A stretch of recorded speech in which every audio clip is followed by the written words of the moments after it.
City, it's the Wendy Williams Show.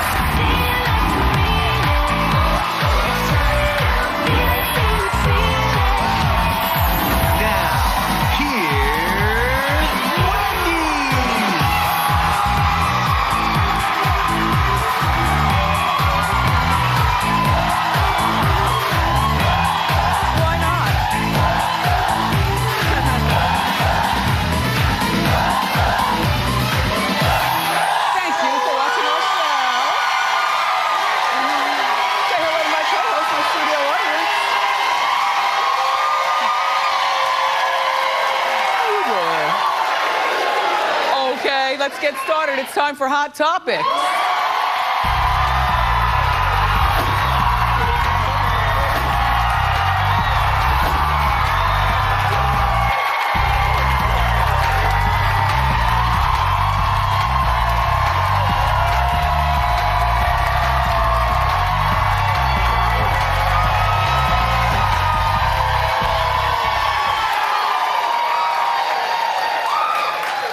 Well, the gag is that this is how I arrived to work this morning, literally.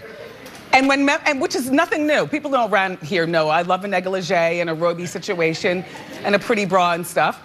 Memsor looks at me, he goes, you know what? Wear that. Yeah. I was like, best dream ever, are you serious? So this is Wendy by Wendy. Not my clothing line, but yeah.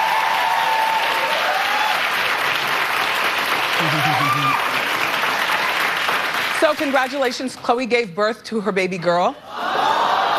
Yesterday in Cleveland, sometime around 4 o'clock in the morning. Tristan was there, along,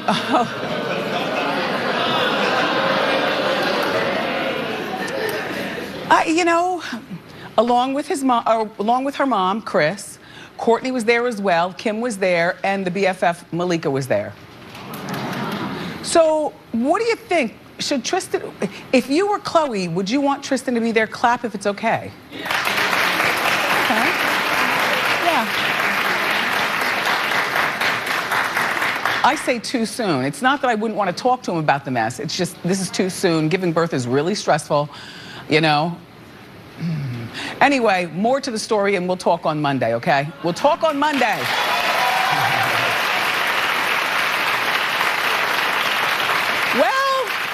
Nicki Minaj has finally released some new music. A lot of people have been waiting a very long time. You know, she went into hiding. She changed her phone. No, she did it on purpose. She changed her phone number. She stayed off social media for the most part, and we really haven't heard a lot from her. And she said she did it on purpose to really get into her zone to come out with guns a-blazing. Well, 2 of the songs are out. They were released yesterday. One is called Chun Li. And one is called Barbie Tings. And, you know, they're cute songs, but for somebody who went into hiding for so long, I don't know, I just expected more. Maybe that's just me. I just expected more from both songs, but they're cute. Welcome back out, Nicki. And she also released a snippet of her new video. And yep. The thing is that if I didn't know that was Nicki, because all the girls are doing the same look now, the same videos, the same stuff. And you can say, you know, Nicki started it or I don't know who started this. All I know is that all the girls are starting to look alike, including Cardi B, including, you know, they're all looking alike. It's weird, that is though. Well, Nicki spoke about the rumors regarding her feud with Cardi B. Well, no, I've got the receipts. Backstory is that Nicki did a verse on the Migos song. Remember Motorsports? Sorry, my mouth is watering. Well, that song also featured a verse from Cardi B. So Cardi said that the verse that she heard originally that Nicki did was not the same one that ended up on the song. In my mind, that means Nicki might have said like, uh-oh. Cardi did that. Let me go back in and do something. Where is, what's the boyfriend's name who did all her writing? Safari. Talented writer. You can tell Nicki's working with different writers is what I'm saying. You can tell. That's not a bad thing, I'm just saying. Cardi also implied that Nicki didn't want to shoot the video for that song with her. In other words, Nicki did not want to be in the same space as Cardi. This is what Cardi said, and so we went with that. Well, Nicki is here to set the record straight. She went on Beats One Radio. You have to listen closely, here we go, and go. With Motorsport, I kind of felt ambushed. You know, I felt like Quavo at that time was, and he texted me and he said, is it okay to put Cardi on it? And I still have the text on my phone where I said, yeah, let's do it. And when it was time to clear the air about that, no one did that. You know, everybody, all of them allowed me to look like I lied. That really, really hurt me. Interesting. Well, she also said that there was a scheduling conflict on the day of the video. Her hair person is the same one who does Cardi B's hair. And I guess there was a hair conflict and a scheduling conflict. People are creating a war between the two women. It only seems natural that people would, but in actuality, I think it'd be pretty dope if they did something together. You know? Yeah. And while you're at it, you two, throw a bone to Little Kim and Foxy Brown, and all y'all get on there and do something. You know? You know, Nicki is 35 years old now. Allegedly, she's pregnant with Nas's baby. That's what they...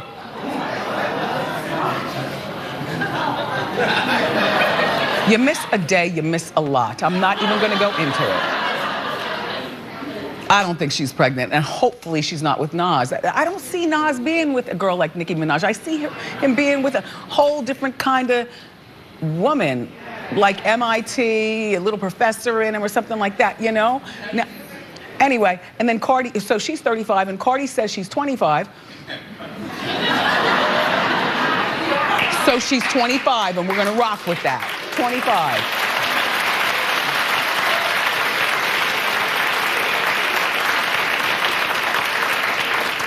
So T.I. seems to think that Meek Mill will be out of prison on Monday. Now you might ask, why does T.I. know so much and why is he even talking? Well, guess what? He might be right. See, yesterday he posted, Meek Mill is expected to be released from jail Monday after his court hearing. #FreeMeek. Well, here's some other clues, and you might have seen this or read about this already. You know, Meek recently got a VIP visit from the owner of the New England Patriots. Apparently, they knew each other because they partied together and socialized together and stuff like that. So dude showed up. Show him. He's a nice looking man. I want to show him. Yeah. And then he also got a visit from the mayor of Philadelphia, Jim Kenney. Well, speaking of which, they are about to do that movie on Ford, the mayor in Canada, the crack mayor in Canada.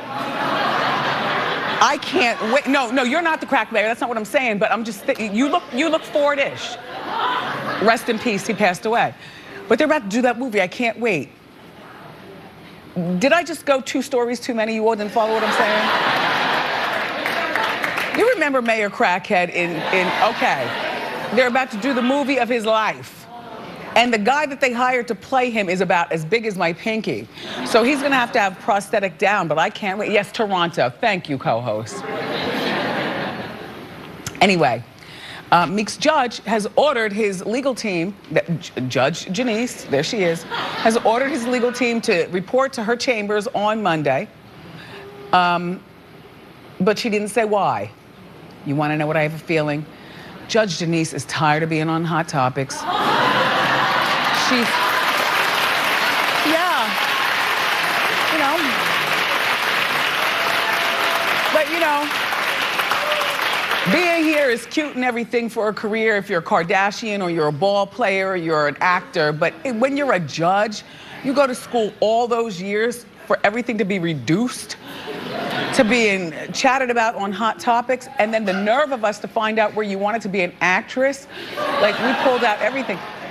Plus, you have to imagine, if Philly loves Meek, then that means when Janice goes and gets her cheesesteak sandwiches, there's probably at least 3 people in line like, Judge. So what you gonna do? You know what I mean? You know what I mean? I think that maybe the citizens of Philadelphia might be giving her a hard time, like free Meek Mill. Although I do believe T.I. needs to stay out of it because it's like counting your chickens before they hatch. That would have been a nice surprise for it to happen. But now that T.I.'s talking, the judge might change her mind and be like, nope, you know what? They're clowning me. I'm going to clown them back. Well, we'll follow that story. So, Meghan Markle has this half-sister, and her name is Samantha. You know Samantha's older than Meghan. She is, well, this is part of Samantha. The other part of the story is that she's in a wheelchair. Yeah, there she is. And clearly she's a lot older than Meghan. They have the same father, but not the same mother. Anyway, so her name is Samantha. And she's still waiting for her wedding invitation. That's what she said. What? That's what she said. She spoke out on Twitter. She said, the Markle family is looking forward to our wedding invites. No one has one yet. Still waiting. I hope London is wheelchair friendly. Excited. You know she's not getting invited. This is the same girl who did all that complaining when Meghan hit it big on Suits, saying, well, you know, what about the rest of us? You know, I need a handout with this. Can you help me with that? And then she's got this brother. And then, by the way, the father will be walking Meghan down the aisle. But, yeah.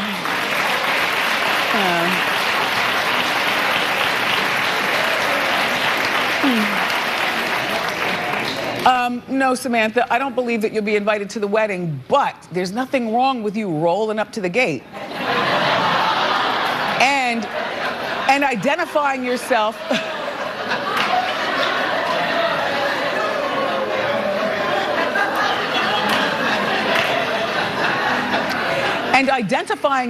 with all of your credentials as I am Samantha, Meghan Markle's sister.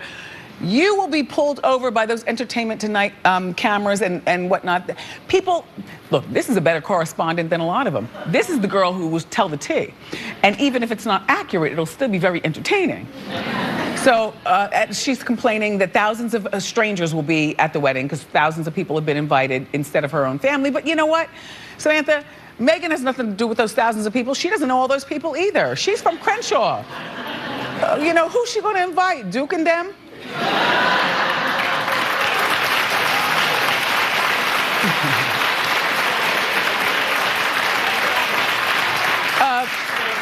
Anyway, look, nice blush. I didn't mean that. I meant it's on too hard. Like, you know, when it's too red, you understand, madam. Yes, you've lived, madam. Yes, in the yellow in the front. You're the first one to nod. Yes. It's not supposed to look like boom, boom. That's okay, she's royal. Now she'll have better makeup than all us. By May 19th, you watch that royal wedding. So, in the meantime, this Jesse Williams, his ex-wife wants more money. Okay. Her name is Aaron. And Aaron is the long-suffering spouse of him. They are no longer married. They have 2 children together. She's the one who basically supported him, you know, emotionally and with a household and everything. And now he strikes it big. He's on Grey's Anatomy. He is Grey's Anatomy. That show is going on and on and on. And as soon as they got their divorce, well, people were saying he's upgrading. You know, he's been seen with people like Minka Kelly. Yeah. Do you understand what I'm saying? Okay. And she's feeling like the one who was there all along. And now you leave me, Mr. Big Shot? Well, let me tell you something. This $50,000 a month spousal support that you're giving me and your 2 children is not enough. How about that? As a matter of fact,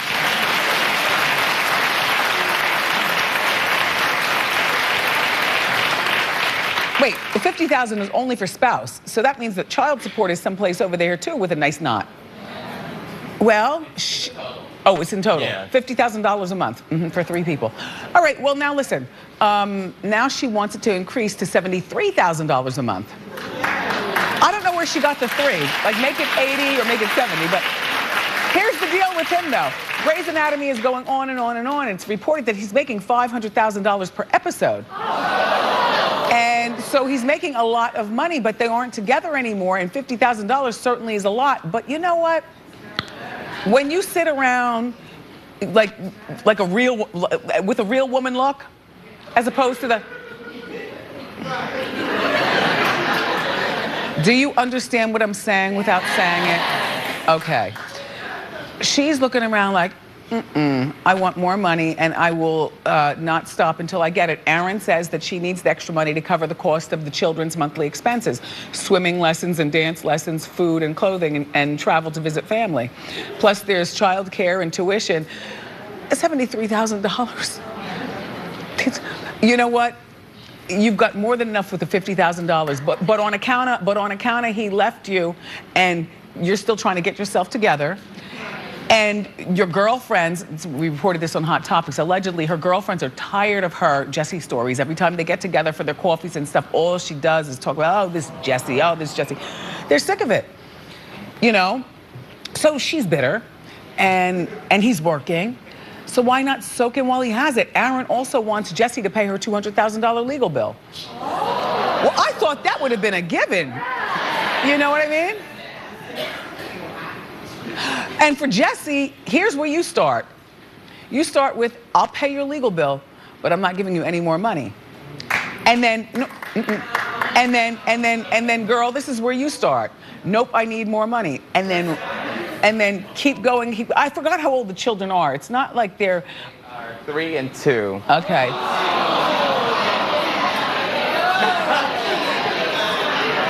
Three and 2. Yeah, she's bitter, but he's got it, so why not dig? And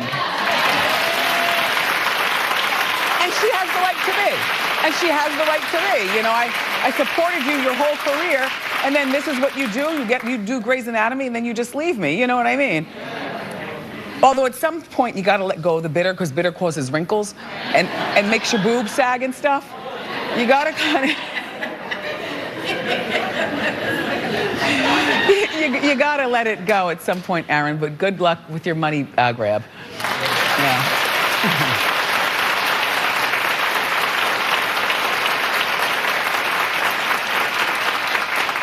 You know, it's being said that perhaps, I'm sorry, it's so lemony. It's being said that Selena Gomez might be struggling again with being famous. She's already talked about the struggle, and we know with the kidney, she's got health issues, and plus she's a little tiny girl, you know?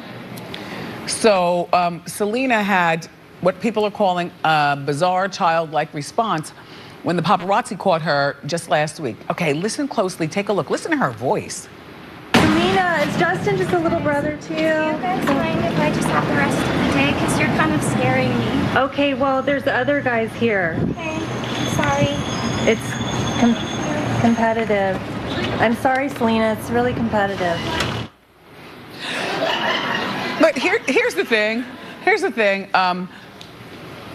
I didn't think it was childlike. As a matter of fact, the camera girl sounded like she had the same voice. A lot of you girls think it's so cute to squeeze your voices and talk like this, and I think I've talked to you about it before.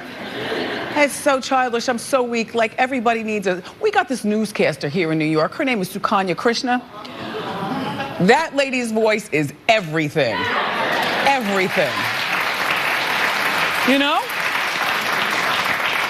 You gotta get a little bass in it. Anyway, so Selena has broken up again with Justin a few weeks ago, and of course her ex-boyfriend, The Weeknd, just released music about their relationship. But I thought that's why they got together to begin with. You know, a secret pact. Let's act like this is something going on. Then you write about me, I write about you, and when we go our ways, we go our ways. I don't know. You know, sometimes though, you know, she's very talented. Like, I like her music, but she might be in over her head in today's pop culture society. The requirements of what to dress and how late you have to be out, and you gotta do stuff. You just can't sit in the house these days. Poor thing. And the thing is that if she has that same voice at 50, I'm gonna punch her in the throat.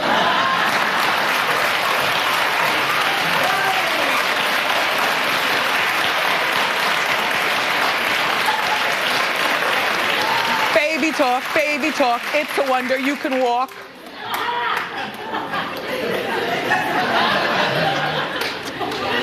So Eric and Lyle Menendez or Menendez, you know, the killers.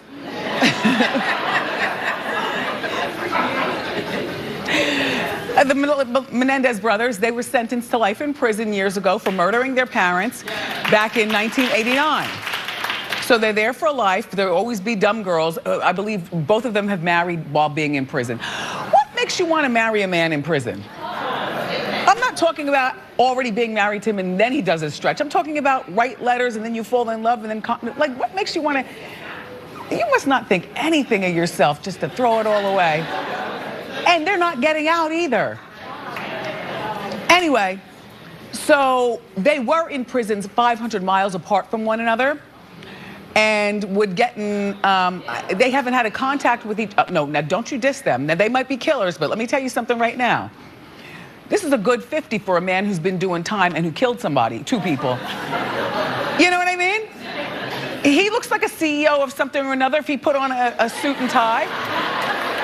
And this one right here, Eric, the younger one, he's 47. Oh yes, you wouldn't kick him out of bed if he wasn't the killer, right? Just saying. So now look. Come on now, it's Friday. We got places to go. Come on now. Anyway, the brothers haven't had contact with each other for 22 years, which to me, isn't that a part of why you're in prison, especially for life? Like, you don't have contact with nobody.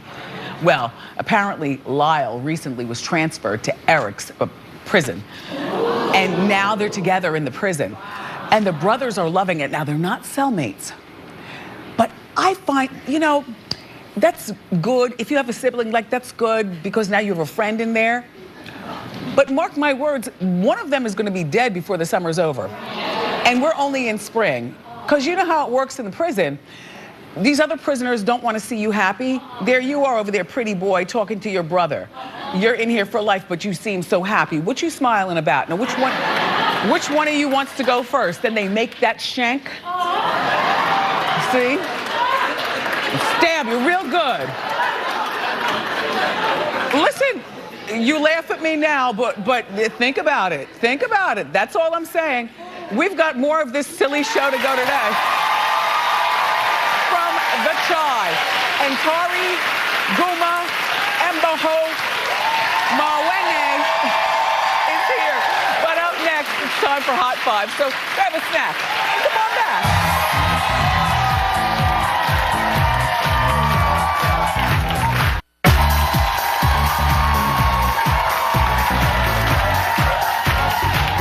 All right, welcome back. It's time for our Hot 5. Here to count down the hottest things going on in pop culture now is People Now's Jeremy Parsons. Welcome Hey, Wendy. back. Thanks for having me. It's great to be here. All right, well, get us in the groove. What's number 5? All right, number 5, Mean Girls is on Broadway. Yes. Yeah, of course, we love the movie starring Lindsay Lohan. It's been 14 years, back in 2004, since the movie, so Wait. now it's a Broadway musical. But yeah, don't confuse us. Lindsay's not in the play. Lindsay is not in this, no, but Tina Fey wrote the movie and she wrote the Broadway version as well, so you know we're in good hands here. And her husband, Jeff Richman, also wrote the music. So it opened on Sunday, rave reviews already. Same story as the movie. We know this. Katie from Africa moves to Illinois, goes to public school, encounters the Mean Girls, and then devises this hilarious plan to take down the Queen Bee. Anyway, Tina Fey has said this has always been about female empowerment. So there's a good message, good new music, the whole thing. You can see it now on Broadway. I still wouldn't mind seeing Lindsay in it. It would be great. Yeah. You can always watch the show again. It's always on TV, the movie. I know, right? Go back and see her in it. Yeah, there you go. All right, what's number 4? Number 4, the series finale of Scandal. There you go. 7 scandalous seasons coming to an end. Started in 2012. Kerry Washington was the first black woman to lead a primetime drama in decades. A lot of leaving on top. They are absolutely leaving on top. Last episode airs next week. Final season basically all became about Carrie or Olivia Pope going to the dark side, getting kind of power crazy the whole time. But the main thing fans can't wait for is that question to be answered. Team Fitz or Team Jake? Who will she choose? But we're going to find out. We're pumped for that. Perfect. Okay. I think I'm hearing more Fitz. Is it going to be a 2-hour? I'm hearing more Fitz. Well, it's 10 p.m. on Thursday on ABC, so we're in for the long haul there. All right. They like Fitz. All right. right, Jeremy, what's number 3? Number 3, we've already been talking about her. Meghan Markle's biography. It's called Meghan, a Hollywood Princess.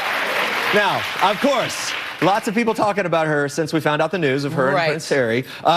She's breaking molds in many ways, as you have talked about a lot, but she's a commoner, she's an American, she's an actress, a divorcee, she's biracial. There are all these things that are making her really unique for the royal family. Andrew Morton is a New York Times best-selling author. Now, let me tell you something. Okay. You can write a book about Meghan, but when you get an Andrew Morton behind it, then you know there's going to be dish and shade, and he goes in, he's written about Diana. He did a big biography on her. And several others, and he's not necessarily on the side of the person he writes about. So this is going to be a good one, and Andrew is coming to our show. When, next week? Thursday, right? I heard. Yay. That, yeah. And also, and it turns out he interviewed a lot of her family and friends to get this inside look here. So we're going to, find out about her childhood, more about her upbringing in LA, in Crenshaw, Hollywood struggle, becoming an actress, and like going through all the strains of that to become successful in that way. And then, of course, the previous marriage, the divorce with that producer agent, Trevor Engelson. A lot of questions will be answered.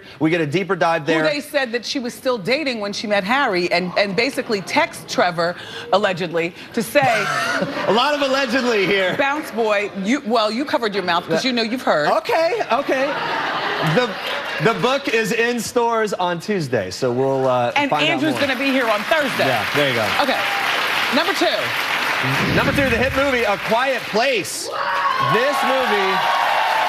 This movie had a huge opening, almost a perfect score on Rotten Tomatoes. It opened at number 1, over 50 million. The second biggest opening of 2018, behind Black Panther, of course. It stars John Krasinski, Jim from The Office, and his real-life wife, Emily Blunt, who we know from Devil Wears Prada, among many other things. John directed and co-wrote and stars in it as well, so he is all in. Keep all the money in the family. There you go.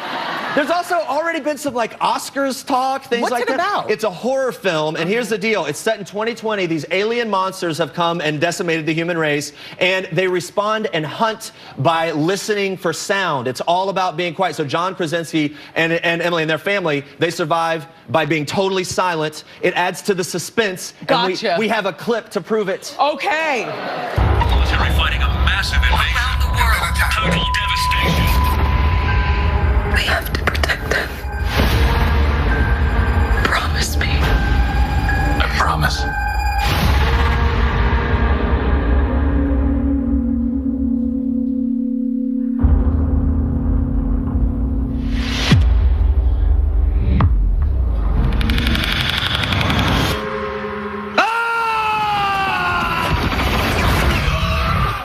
Yeah. Happens fast. Yeah. It's intense. All right, so what's number 1? The Hot 5, the Hot 5. Number 1 for the Hot 5, Coachella. Coachella Music Festival. Yep. So the annual Coachella Music Fest, it kicks off today in Southern California. If you're not familiar with this, people camp out, they wear their bohemian hippie fashion, they listen drink to the a lot, they smoke weed and urinate on themselves. It's all in the name of fun, though. And Hollywood turns out for this. It's on everyone's stream, so if you can't be there, you can have FOMO watching everyone's Instagram. Over 200 performances this year. Headliners, Beyonce, Eminem, and The Weeknd. Super pumped for that. Good. You probably remember Beyonce, fans will remember anyway, Beyonce had to pull out of Coachella last year because she was pregnant with the twins. She promised to come back, so she's fulfilling that promise. She's and doing her makeup. I'm sure it's going to be a huge, huge Fabulous. show. And then, of course, Cardi B, who is not letting pregnancy hold her back, she will be performing there. We're really pumped for. She's performing off that new album, some of those songs off of Invasion of Privacy, so we're really pumped for that as well. Look, so here's the deal. If that's not doing it for you, there are other performances. SZA, who I have to mention every time I'm here because I'm a huge fan. French Montana and Miguel are also performing. Are any white people performing? There's probably someone. Are you catering to black, because this is the Black Girl Show? No, it's just, look, this is over 200 Well, tell me performances. who's white performing then, Jeremy. I will not be there. We'll watch and see. Here's how you can find out. Here's how you can find out if there are any white people there. It's live streaming. The first weekend live streams on Coachella's YouTube channel. Jeremy. 75 performances. You can see them white, black, and any color you want. There you go. Thank you for being here, Jeremy. You. Make sure you pick up your copy of People Magazine. It's on newsstands now. Up next, the star of The Shy, Ntare, Guma, Mbaho, Mwine. Yeah. Okay.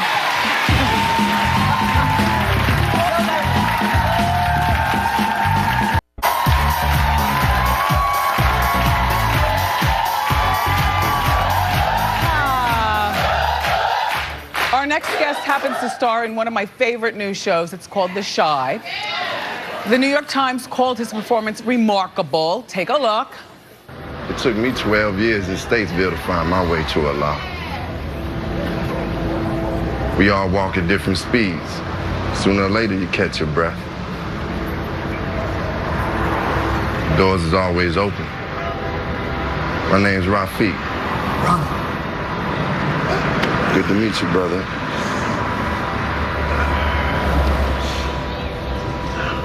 Come by when you're ready to lay that burden down. Say, ain't got no burden. Everybody's got one. Please welcome Ntare, Guma, Mbaho, Mwine.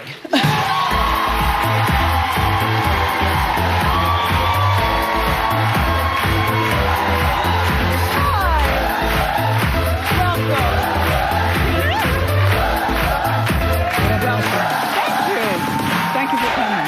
I love your show. Ntare, right, wait, you're sitting way over there, you're sitting on the pillows. Have you ever done a talk show before? This is my first national talk show. Oh, thank you, I'm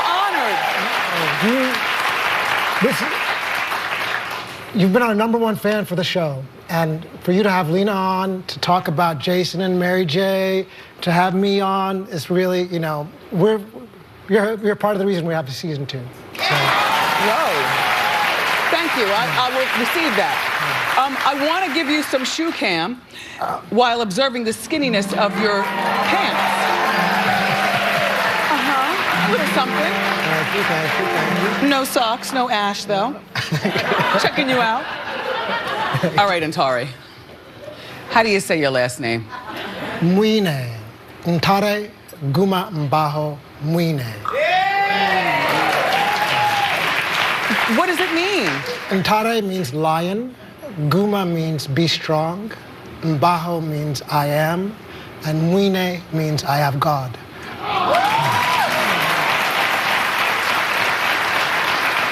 Are you fun to party with? You know what? I'm the designated driver on the party. I got you. You're 50, right? I'm 50. We're gonna be 51 in a few weeks. Yeah. Happy early birthday. Thank you. So you've been in Hollywood for quite some time. Where did you come from? Well, I was right here in New York. I went to grad school in New York at NYU. My family, I was born in Hanover, New Hampshire. My family's originally from Uganda. Okay, here we go. Yeah, so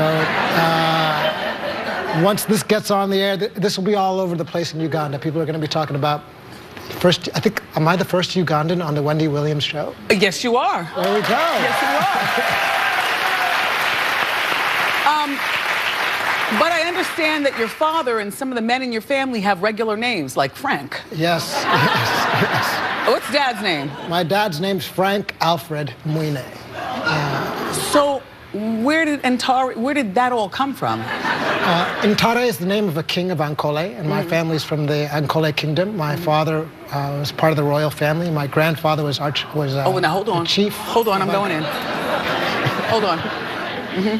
My grandfather was a chief in the Ankole kingdom. Of course. So I smell highly educated family. Watch this. Watch.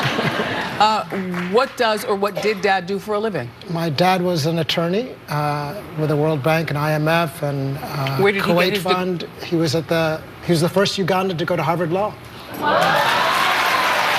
Wow. Look at you.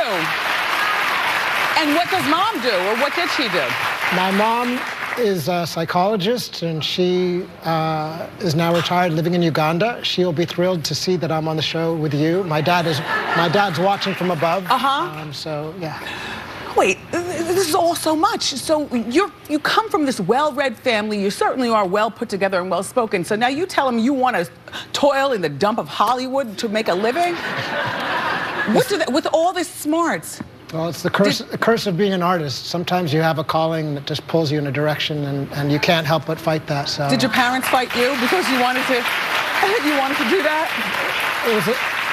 It was a bit of a shock to the system. My dad actually came from Uganda when I got into NYU, and he, because the odds of getting in there are just slim in and of itself. Yeah, sing that education, man. Go ahead. So when he got there, he came to sit in on a class, and in art school, you know, we sit on the floor in a circle, and he was just baffled as to what this was. But he was the first to come from Uganda straight to the Steppenwolf Theater when I performed a lead role at the Steppenwolf and then the Kennedy Center. And eventually, I heard you made it to the White House. Well, we did perform at the National Theater in Washington, D.C., and he came to that. Down the street from, same difference. Yes. Mm-hmm. Wow, he was very proud. You're a really interesting dude. Do you in common, because he has that same cerebral thing going on behind the scenes. Are you guys particularly close when the camera shut off? If you to put me in the same words as common is an honor for you, first of all, because he's the coolest dude. He really is cool. Yeah. Mm-hmm. Yeah. All right. Now let's get down to what we want to get down to. These lovely women that you brought with us. This is your family? This is my family. This is my... Who are those people? No, Joni, they don't need a microphone. I just said, who are those people? This is Asha's mom, my partner's mom. Okay. Wave to the crowd. Yes. She gave birth to my lovely lady, who gave birth to our daughter. Oh, you said partner. I was, yes, assuming that you were gay. But no, okay, no, you have a girlfriend. And you have a baby. We have a baby, yes. And next to her is Asha's grandmother. Wow. Thanks for being here. Yeah. Her father's mother. Mm-hmm. So we have both sides of the family representing. And next to her is her dear friend Lydia. Terrific. And on the other side is Aunt Pat. Hi, Aunt Pat. These guys are huge fans of the show, and they were not going to let me come here on my own. Thank you. See, this is how you want to do fame, I think. You don't want it to come too early, where you're falling out of clubs and spending money that you know what I mean? Like, we knew nothing about you until all of a sudden, boom, you're on this hit show. But at your age, I know you're not tricking off spending stupid money. You're grounded in your relationship with your partner, and you have a baby. And I'm grateful. Yeah.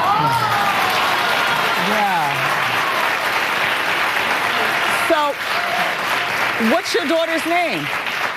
My daughter's name's Imanzi, Echo Mwine, and Imanzi means one who is fearless. Okay, so it's not going to stop. Yeah. Okay.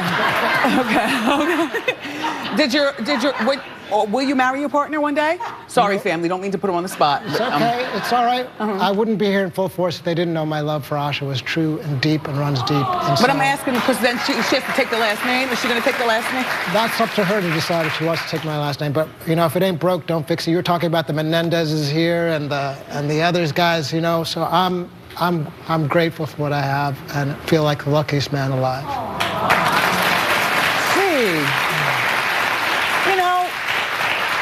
A well-read guy like you almost makes me embarrassed that we were just kikiing and hopping, yes, you all, and about the Melendez and the Kardashians and stuff. You covered the full bases. We gotta cover the whole range. Yeah, we gotta smarten up around here. Look alive, everybody. Now listen to me. The Chi was picked up for its second season. Thank God. Tell everyone about the show. Well, the show is the brainchild of Lena Waithe, who you had on the show, who won an Emmy for her last show that she was I dig her. She is badass, kick-ass, and this is her love letter to Chicago. And she partnered up with Common, who another proud son and daughter of Chicago. And this is their piece. I got to tell you something. It's all about the nitty-gritty sides of the Chi, but there's some good-hearted people. The hearts come through. I like it a lot. You should check it out too. So nice to meet you. It's great to meet you too. You can stream season 1 of the Chi. Go to show.com. Ask Wendy is next. Come on now, give it up. Thank you.